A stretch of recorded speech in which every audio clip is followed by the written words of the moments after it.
স্বাগত আলপনার সংবাদে, সাথে আছি আমি আসমা সুমি। আন্তর্জাতিক মানবাধিকার, ন্যায় বিচার ও আইনের শাসন প্রতিষ্ঠার লক্ষ্যে যাত্রা শুরু করেছে international jurists forum for human rights.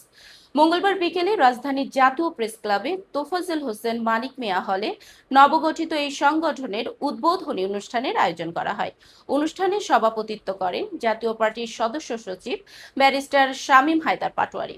প্রধান অতিথি হিসেবে উপস্থিত ছিলেন ব্রাহ্মণবাড়িয়া ২ আসনের সংসদ সদস্য ব্যারিস্টার রুমিন ফারহানা। এছাড়াও সুপ্রিম কোর্টের বিভিন্ন আইনজীবী ও বিশিষ্ট ব্যক্তিরা অনুষ্ঠানে অংশ নেন।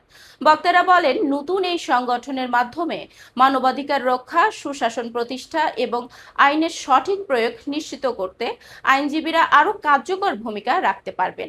পাশাপাশি দেশের ন্যায় বিচার প্রতিষ্ঠার পথও আরও সুগম হবে বলে আশাবাদ ব্যক্ত করেন তারা।